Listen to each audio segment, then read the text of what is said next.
rigid, planar, covalent bond and shows partial double bond character. কারণ covalent bond হচ্ছে দুই টাইপের হয়, একটা ডাবল বন্ড হয় না, এরপর হচ্ছে ট্রিপল বন্ড হয়। এখানে সবসময় হবে হচ্ছে double bond. Not broken by denaturing agents but broken by proteolytic enzymes. Denaturation কি জিনিস? সাপোজ আমরা যখন ডিম বা এগ যখন আমরা সিদ্ধ করি, বয়েল করি অথবা ফ্রাই করি, ওই যে ডিমের কুসুম থেকে তেলের মধ্যে দেওয়ার পর ডিম তেলের মধ্যে দেওয়ার আগে কিরকম থাকে? ওয়াটারি থাকে, একটু স্টিকি স্টিকি থাকে, আর হচ্ছে কি ক্লিয়ার থাকে। হ্যাঁ, এরপরে যখন হিটের মধ্যে যায়, হিটের মধ্যে যেয়ে সে কি হয়? হোয়াইট কালারের হয়ে যায়, ওপেক হয়ে যায়, আর হচ্ছে মানে ওটার ওয়াটারই থাকে না, এটা একটু সলিড সলিড হয়ে যায়। মানে সে একটা অবস্থায় ছিল, সেই অবস্থা থেকে আরেক অবস্থায় চলে গেছে, এটাই হচ্ছে ডিন্যাচারেশন। তার নেচার একরকম ছিল, সেখান থেকে আরেকটা নেচার হয়ে গেছে, এটা হচ্ছে ডিন্যাচারেশন। ঠিক আছে? এবং ডিন্যাচারেশন যা যা করবে সেটা হচ্ছে ডিন্যাচারিং agent.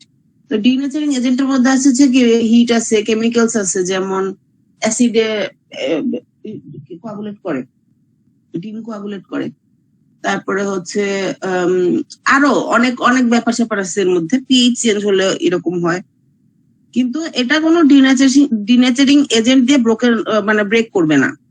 If we apply heat or any chemicals, এটা ভাঙবে না।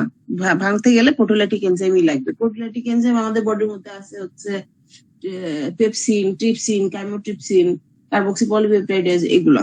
ঠিক আছে, এগুলা পড়বো আমরা, এটা যখন আমরা ইয়েতে যাব, মানে ওই যে ডাইজেশন যখন পড়বো তখন পারবো। আচ্ছা, স্ট্রাকচার অফ প্রোটিন, এটা আমি তোমাদেরকে পরে পড়াবো, এটা তো আর নাইও কিছু।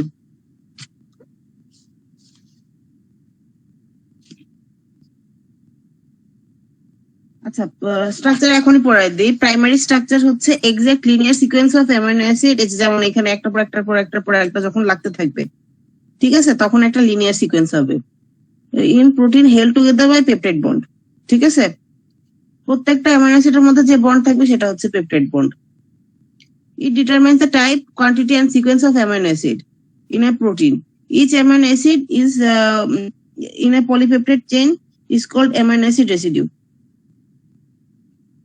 পলিপেপটাইড মানে কি? যখন 10টার বেশি, 10টা 20টা অনেকগুলা যখন অ্যামাইনো অ্যাসিড দিয়ে একটা ফর্ম হয়, সেগুলো হচ্ছে পলিপেপটাইড। সেই পলিপেপটাইডের মধ্যে যে অ্যামাইনো অ্যাসিড, এই চেইনের মধ্যে যে অ্যামাইনো অ্যাসিড গুলো আছে সেগুলোকে আমরা বলবো হচ্ছে amino acid residue. Each free amino group of one terminal amino acid is called N-terminal, and free carboxyl group of another terminal amino acid is called carboxyl end. Suppose কোন একটা পেপটাইডের মধ্যে 10টা অ্যামাইনো অ্যাসিড আছে, তাহলে সেখানে আমাদের peptide bond কয়টা হবে? 9টা পেপটাইড বন্ড হবে। 9টা পেপটাইড বন্ডের মধ্যে সাপোজ 1 নাম্বার প্রোটিন, যে 1 নাম্বার, আমরা যদি এই পাশ থেকে এই পাশে যাই, এই দিক থেকে এদিকে গেলে, এটা মনে করো 1 নাম্বার, আর এটা হচ্ছে মনে করো 10 নাম্বার অ্যামাইনো অ্যাসিড। তাহলে এই অ্যামাইনো অ্যাসিডের 1 নাম্বার যেটা, সেটা হচ্ছে আমার এন টার্মিনাল, আর 10 নাম্বার যেটা, সেটা হচ্ছে সি টার্মিনাল। টার্মিনাল মানে হচ্ছে একদম এন্ডে যেটা থাকবে সেটাই হচ্ছে টার্মিনাল। ঠিক আছে, traditional amino acid is assumed to be on left hand side with carboxyl end on right hand side, and by convention the sequence of amino acid is written from left to right, starting from the amino acid at amino end as number 1, যেটা আমি একটু আগে বললাম, and proceeded forward the carboxyl end and finally ends with the terminal amino acid at carboxyl group at carboxyl end. Presence of a specific amino acid as a at a specific position is very significant for a particular function of protein, and any change in the sequence is abnormal, which may affect the properties and function of the protein.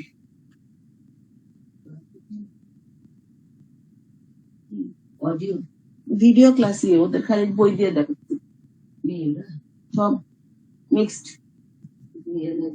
আরে বই দেখতেছে ওরা, কি আমাকে দেখতেছে? আচ্ছা, sickle cell anaemia occurs due to replacement of normally present glutamate, এটা একটা amino acid, at 6th position of alpha chain of hemoglobin by valine. ঠিক আছে, সিকল সেল অ্যানিমিয়া হচ্ছে অ্যানিমিয়ার একটা টাইপ, ঠিক অ্যানিমিয়া কি মানে ব্লাড হিমোগ্লোবিন লেভেল যদি কমে যায় সেটা হচ্ছে অ্যানিমিয়া। ঠিক আছে, অ্যানিমিয়ার কিন্তু বড় একটা ডেফিনেশন আছে ব্লাডে, তোমাদের এই ফিজিওলজিতে পড়াবে। ওই যে ওই ডেফিনেশন পরের দিকে যখন আমরা প্যাথোলজিতে পড়ছি তখন ওই ডিক্রিজ কনসেন্ট্রেশন অফ হিমোগ্লোবিন দিয়ে আমাদের চলে গেছে, অত বড় ডেফিনেশন করতে হয় নাই। ঠিক আছে, অ্যানিমিয়া সায়ানোসিস আর একটা হচ্ছে গিয়ে কি জানি ওই জন্ডিস, এগুলো ডেফিনেশন হচ্ছে গিয়ে যে মানে 22 লম্বা লম্বা লম্বা ডেফিনেশন আছে, মুখস্থ করতে হবে, কিছু করার নাই পরীক্ষা পাস করার জন্য। ঠিক আছে, তো সিকেল সেল অ্যানিমিয়াতে হচ্ছে 6th position of alpha chain, হিমোগ্লোবিনের আলফা চেইন যেটা সেটার 6th পজিশনে একটা গ্লুটামেট থাকে, সেটা যদি ভ্যালিন দিয়ে রিপ্লেস হয়ে যায় সেটাই তখন সিকেল সেল অ্যানিমিয়া ইয়ে করবে। কারণ হচ্ছে ভ্যালিনের কাজ তো আর হচ্ছে গ্লুটামেট করতে, গ্লুটামেটের কাজ তো আর ভ্যালিন করতে পারবে না অবভিয়াসলি। ঠিক আছে, তখন আবার থ্যালাসেমিয়ার ক্ষেত্রে হয় কি ওই যে আলফা চেইন বিটা চেইন এইগুলোর মধ্যে স্পেসিফিক লোকেশনের অ্যামাইনো অ্যাসিড হচ্ছে গিয়ে যে ডিলিট হয়ে যায়, মানে থাকে না ওই অ্যামাইনো অ্যাসিড গুলো। একটা গেলে একরকম হয়, দুইটা গেলে একরকম হয়, তিনটা গেলে একরকম হয়, চারটা, এখানে 4টা করে থাকে, 4টা গেলে 4 রকম হয়ে যায়, মানে একরকম হয়ে যায়, মানে সেইটার অবস্থা খুবই খারাপ হয়ে যায়, যেটা যার 4টাই নেই তার হিমোগ্লোবিনের অবস্থা খুবই খারাপ, তার সে এই পার্সন গুলো বেশি দিন বাঁচেও না। Primary structure of protein is determined genetically and it is in turn determines secondary, tertiary and quaternary structure. এই যে first amino acid last amino acid মানে জাস্ট দেখাচ্ছে এইখান থেকে এইদিকে, মানে আমরা রিড করব যখন তখন এদিক থেকে এদিকে এই ডিরেকশন। আচ্ছা, সেকেন্ডারি স্ট্রাকচার হচ্ছে it is the helical or pleated sheet-like conformation of protein produced by periodic folding, twisting or coiling of its primary structure. এই যে এদিকে দেখো, it is the helical. Helical মানে কি, হেলিক্স ফর্ম করে, মানে প্যাচ খাওয়া, মানে যাদের কোকড়া কোকড়া চুল তাদের দেখবো একটা প্যাচ খাওয়া থাকে, আমাদের ডিএনএ যেরকম একটু হেলিক্স ফর্ম করে থাকে, তো সেই রকম এই যে এরকম এটাই হচ্ছে হেলিক্স। এখানে হেলিক্যাল আর প্লিটেড শীট, প্লিটেড মানে হচ্ছে মানে ওই যে আমরা বেনি করি যে একটার সাথে আরেকটা প্যাচে প্যাচে বেনি করি না, ওরকম প্লিটেড থাকবে। আচ্ছা, পিরিয়ডিক ফোল্ডিং, টুইস্টিং আর কয়েলিং এটা দেখে রাখো।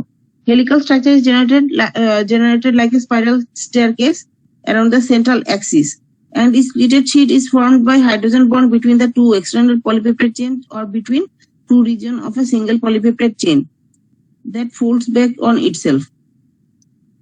এটাতে কি বোঝা যায়, একটা অ্যাক্সিস থাকবে, অ্যাক্সিসের এগেইনস্টে এরকম করে এরকম প্যাচ খাওয়া থাকবে, প্যাচ খাওয়া থাকার পর এটা এই অ্যামাইনো অ্যাসিড গুলোর মধ্যে হাইড্রোজেন বন্ড ফর্ম করে থাকবে থেকে প্লিটেড শীটটা ফর্ম করে। ঠিক আছে, it is found in fibrous protein যেমন কোলাজেন, ইলাস্টিন আর কেরাটিন।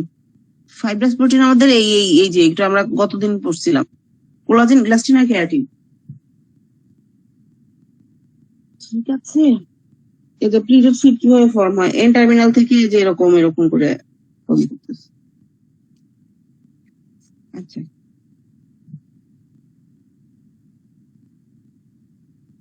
না তোমাদের জিজ্ঞেস করবে ফাইবার কি কি, এনাটা জিজ্ঞেস করে এটা ফাইবার কি কি আছে, এগুলো আবার বলতে হয়। কোলাজেন ফাইবার, রেটিকুলার ফাইবার আর একটা কি জানি আছে, ভুলে গেছিলাম। না, এই যে রেটিকুলার ফাইবার, ইলাস্টিক ফাইবার আর একটা কি জানি, ওইটা ভুলে গেছি। স্ট্রাকচারের মধ্যে হচ্ছে 3-dimensional globular form of protein produced by further folding. এই যে এইখানে যে ফোল্ডিং গুলো হচ্ছে এটার মধ্যে আরো ফোল্ডিং হতে থাকে। এই জিনিসটা কিন্তু ফিজিক্সেও আছে আমাদের, ওই যে ম্যাক্সওয়েলের কি জানি একটা ছিল যে ইলেকট্রোম্যাগনেটিক ফিল্ডের মধ্যে কি করে তার পেঁচায়, ঠিক সেম জিনিসটা এখানে হয়। ঠিক আছে, produced by further folding and twisting of secondary structure about itself with the hydrophobic side chain buried internally আর হচ্ছে হাইড্রোফিলিক গ্রুপস এক্সপোজড আউটসাইড।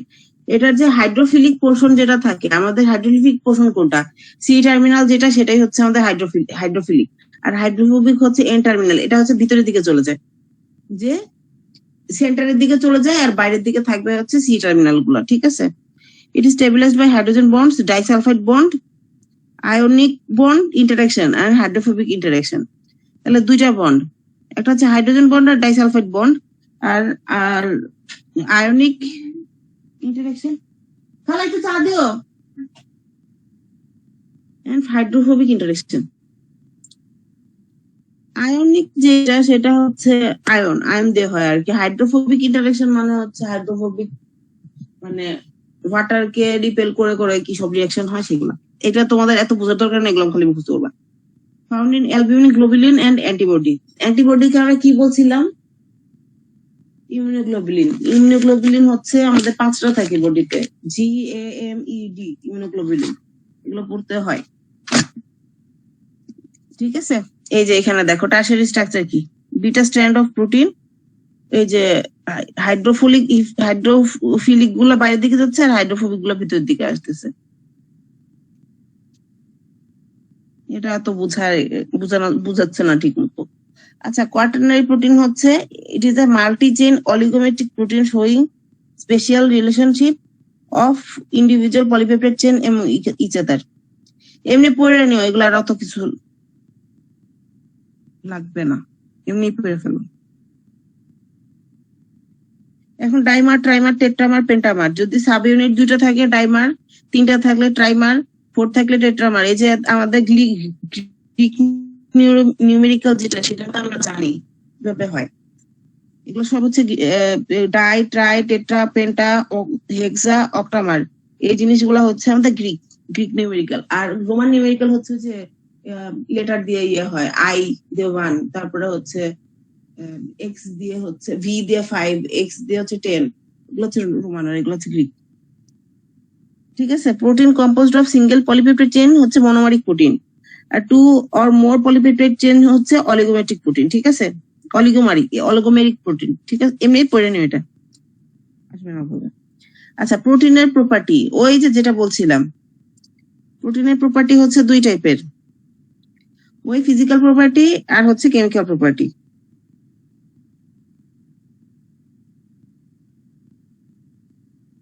আরে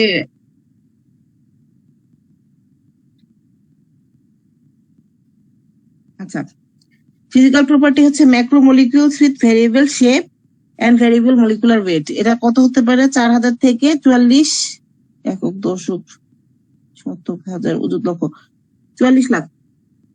shows differential solubility but mostly water insoluble। মানে ডিফারেন্সিয়াল সলিবিলিটি মানে হচ্ছে তারা বিভিন্ন ডিগ্রিতে মানে পানির সাথে মিক্স হয়। যেমন অ্যালবুমিন যেটা, সেটা হচ্ছে মানে এগ অ্যালবুমিন আলাদা করে পানির সাথে মিক্স করার চেষ্টা করো, কিছুটা মিক্স হবে কিছুটা মিক্স হবে না, এমনি সেপারেট হয়ে থাকবে কলাইডের মতো। ওই যে forms colloidal solution with water and optically active, ওইটা পানির মধ্যে মিক্স করে আবার হচ্ছে লাইট দিয়ে দেখবা প্রপার্টি গুলো পাও কিনা। তোমাদের এটা ছবি তোমাদের গ্রুপে আমি একবার শেয়ার করছিলাম। আচ্ছা, কেমিক্যাল প্রপার্টি হচ্ছে amphoteric in nature and can act as buffer. Amphoteric মানে কি? যারা বডি পিএইচ চেঞ্জের সাথে যাতে পিএইচ মানে হয় আর কি, মানে তাদের পজিটিভ পোলারিটি চেঞ্জ হয়ে যায়, সেটাই হচ্ছে অ্যাম্ফোটেরিক। অ্যাম্ফোটেরিক যে অ্যাম্ফোলাইট একই জিনিস, কিন্তু আমি যখন পরীক্ষা দিয়েছি স্যার এটা অ্যাকসেপ্ট করে নাই। অ্যাম্ফোলাইট অ্যাম্ফোটেরিক উনি ওটা মানে নাই, মানে আমরা যে স্যারের কাছে পরীক্ষা দিচ্ছিলাম, ঠিক আছে? তোমাদের কয় মিনিট হয়েছে ক্লাস? আজকে 20 মিনিট ক্লাস নিয়েছি, কি সর্বনাশ। আচ্ছা, তারপরে হচ্ছে heat labile, conjugated or denatured by heat, sorry coagulated, conjugated না, দেখতে ভুল করছি। আচ্ছা, হিট লেবাইল আর একটা হচ্ছে হিট স্টেবল। হিট স্টেবল কি জিনিস?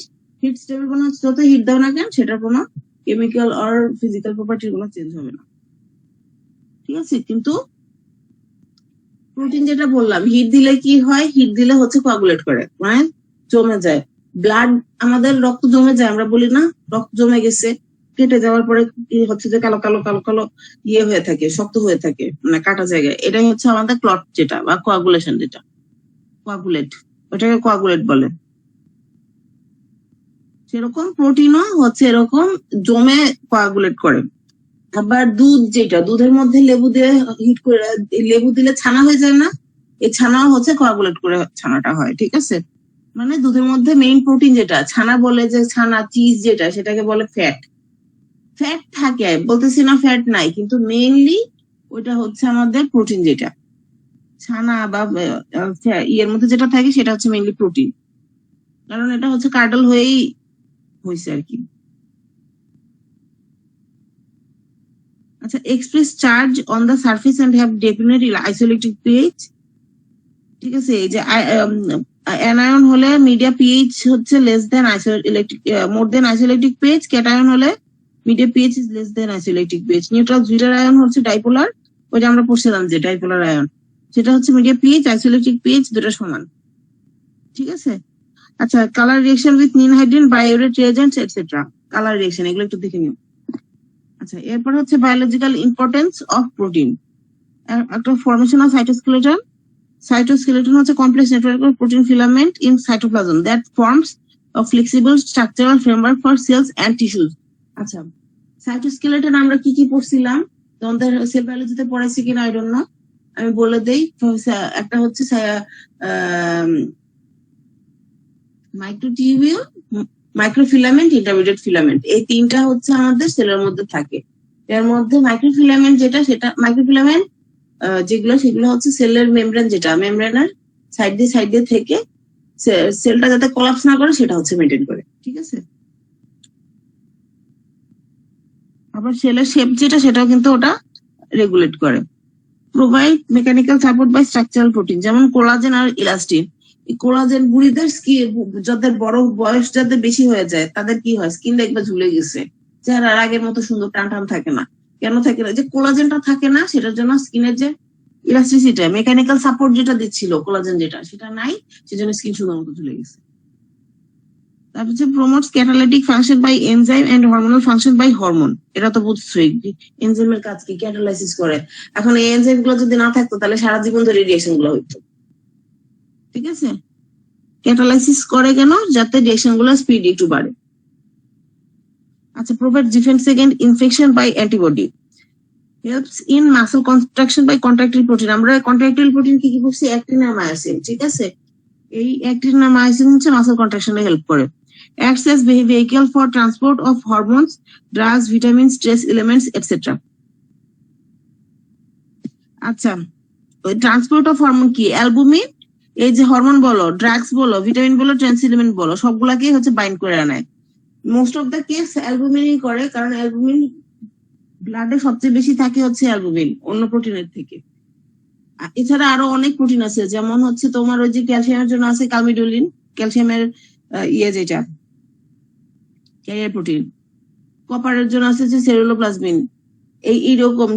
এইরকম কিছু স্পেসিফিক ক্যারিয়ার প্রোটিন যেগুলো থাকে সেগুলো হচ্ছে ক্যারি করে নিয়ে যায়।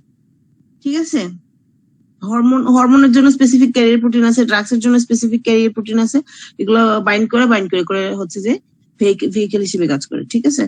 Plasma protein maintenance colloidal osmotic pressure of plasma. Colloidal osmotic pressure কি জিনিস আমরা পড়ছিলাম?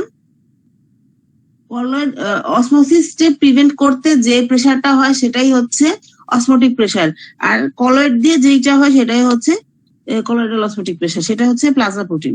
প্লাজমা প্রোটিন গুলা করবে। প্লাজমা প্রোটিনের মধ্যে কি কি আছে? অ্যালবুমিন, গ্লোবিন, বিভিন্ন ধরনের প্রোথ্রম্বিন। এর মধ্যে প্রোথ্রম্বিন যেটা, সেটা হচ্ছে ব্লাড ক্লটে হেল্প করে। আচ্ছা, helps in coagulation by clotting factors and act as buffer, এই ক্লটিং ফ্যাক্টরের কথা বললাম যেটা। ঠিক আছে, প্রোথ্রম্বিনও কিন্তু একটা clotting factor. Storage, expression and transmission of genetic material by genetic information by নিউক্লিওপ্রোটিন।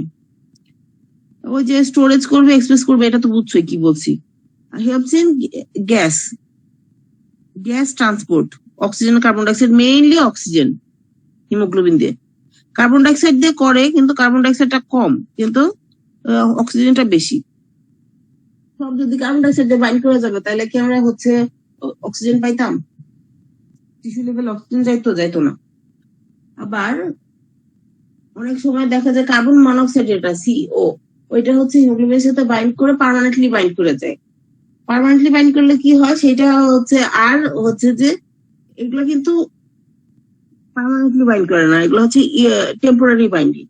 ওইটা পার্মানেন্টলি বাইন্ড করে হচ্ছে টিস্যু লেভেল অক্সিজেন যায় না, তখন হচ্ছে কি মানুষ মারা যায়। তো কার্বন মনোক্সাইড পয়জনিং এ এভাবে মানুষ মরে যায়, বুঝছো। আর্সেনিক আছে রয়েছে।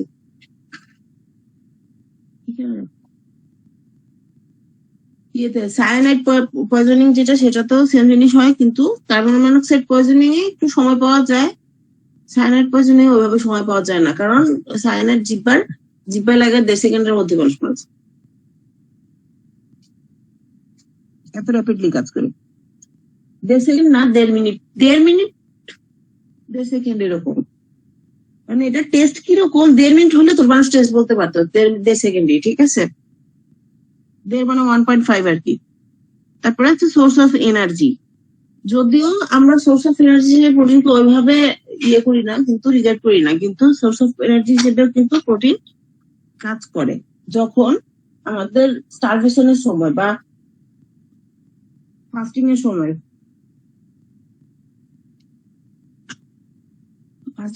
যখন বডিতে হচ্ছে যে স্টোরড গ্লুকোজ কার্বোহাইড্রেট, যেটা স্টোরড কার্বোহাইড্রেট কমে যায় যখন, তখন ব্লাড গ্লুকোজ লেভেল মেনটেন করার জন্য কিন্তু প্রোটিন থেকে গ্লুকোজেনিক অ্যামাইনো অ্যাসিড যেটা, সেগুলো হচ্ছে আসে, তখন ওইটার থেকে গ্লুকোনিওজেনেসিস হয়, আমরা ব্লাড গ্লুকোজ লেভেলটা আমরা রেগুলার চলে আসি। আচ্ছা, এরপরে আছে হচ্ছে denatured protein. Proteins produced following loss of their native structural conformation due to disruption of secondary, tertiary and quaternary structure but preserving the primary structure with alteration of physical, chemical and biological property. There is no intramolecular change. Molecular weight এর কোনো change হয় না। Usually is irreversible process but rarely it may be reversible. যেমন ডিম একবার হচ্ছে সিদ্ধ হয়ে গেলে কি আর আগের মতো কাঁচা ডিম পাবা? পাবা না, এটা পারবে না।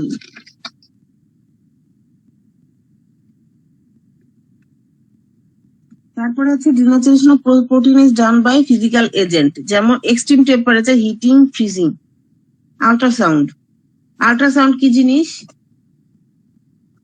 মানে যদি 20,000 হার্টসের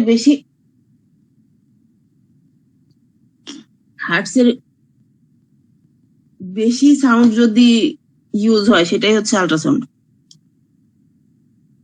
ঠিক আছে? মানে আমাদের শোনার ক্যাপাবিলিটি হচ্ছে 20 হার্টস থেকে 20,000 হার্টস, এর উপরে যখন চলে যায় সেটাই হচ্ছে আল্ট্রাসাউন্ড। এটা স্পেসিফিক একটা, মানে যখন আমরা আল্ট্রাসাউন্ড ইউজ করি, সেটা ওই আল্ট্রাসোনোগ্রাফি করা হোক বা অন্য কোনো কিছুর জন্যই হোক, তখন ওইটা আর কি, মানে ওইটা একটা স্পেসিফিক অ্যামাউন্টে দেয়, সব অ্যামাউন্টে কিন্তু সবসময় দেওয়া যায় না। এরপর আছে হচ্ছে এক্সরে। এক্সরে তো জানো, এক্সরে দিয়ে আমরা কি করি? ইমেজিং করি। এক্সরেও কিন্তু প্রপার্টিজ আছে প্রোটিনের ডিন্যাচারেশন করতে।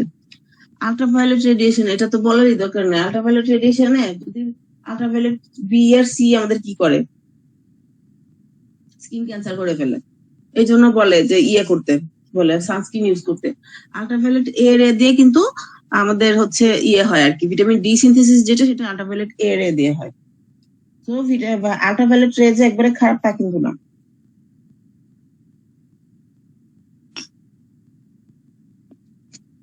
Extreme pH, strong acid, strong alkali, detergent, heavy metal, trichloro acetic acid and high urea concentration, এটাতেও প্রোটিন ডিন্যাচারেশন হয়। তারপর হচ্ছে alteration of protein that occur following denaturations আর physical alteration, increase viscosity, increase diffusibility. Chemical alteration হচ্ছে decrease solubility, increase precipitability, যেটা আর কি আমরা হচ্ছে ডিম দিয়ে যেটা বললাম, এগ দিয়ে যেটা বললাম। Biological alteration, loss of function, increased digestibility by proteolytic enzyme. তারপর irreversible denaturation হচ্ছে boiled egg, cooked meat, fish, আর আছে মিল্ক, যে চিজ যেটা ফর্ম হয়, পনির যেটা, ছানা। পনির, ছানা, দই সব একই জিনিস, কিন্তু এক একটা টেম্পারেচারে হচ্ছে যে এক এক ইয়েতে। তোমার টক দই যেটা, সেটা হচ্ছে চুলার মধ্যে দিয়ে জাল করলে দেখবা সুন্দর ছানা হয়ে গেছে, ওটাতে মিষ্টি বানানো। আর রিভার্সিবল হচ্ছে ribonuclease at high urea concentration. এখন নেক্সট আমরা পড়বো হচ্ছে coagulated protein, boiled egg, cooked meat, cooked fish. Proteins produced by irreversible denaturation with intramolecular change, insoluble and precipitated out. তারপরে all coagulated protein are denatured protein, but all denatured proteins are not coagulated protein. ঠিক আছে, এখন এই কোয়াগুলেটেড protein এটা importance কি? কাঁচা ডিমকে আমরা খাইতে পারবো? খাইতে পারবো না, খাইতে ভালো লাগবে না, যদিও জাপানে খায়। ভাতের উপর দিয়ে দিয়ে কি সুন্দর খেয়ে ফেলে। ওর আসলে হয় কি, আমরা দেখতেছি যে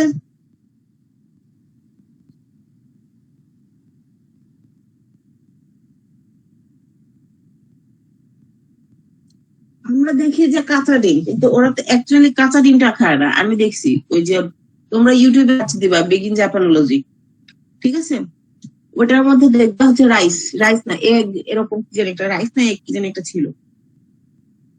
তো ওইটা করে কি, গরম ভাত, স্টিমড রাইস, একদম ফ্রেশলি প্রডিউসড স্টিমড রাইস যেটা, সেটার মধ্যে একটা দেয় দিয়ে চপস্টিক দিয়ে ইচ্ছা মতো অনেক সময় ধরে, অনেক লম্বা সময় ধরে ইচ্ছা মতো নাড়ে। এটাতে কি হয়, মানে অনেক সময় ধরে ঘুটাইতে থাকে আর কি। তো ঘুটালে কি হয়, এক এক রাইসটা হচ্ছে গরম টেম্পারেচার, তখন এট দ্যাট মোমেন্ট বয়লিং, এটা গায়ে লাগলেও কিন্তু পুরো যাওয়ার একটা রিস্ক থাকে। ঠিক আছে, 100 ডিগ্রি বা 90 ডিগ্রির মধ্যে থাকে, তখন একটা সেটা কন্ট্যাক্টে যায় যে কিছুটা কোয়াগুলেট হয়। এরপরে যখন এই যে নাড়ে, সেটার জন্য কি হয়, ভিতরে কিছু ভাইব্রেশন হয়, ওই ভাইব্রেশনেও কিন্তু আর কিছুটা কোয়াগুলেশন হয়। হয়ে যে যখন যেটা খাচ্ছে এক্স্যাক্টলি র এগ, কিন্তু ওদের আর খাইতে হচ্ছে না।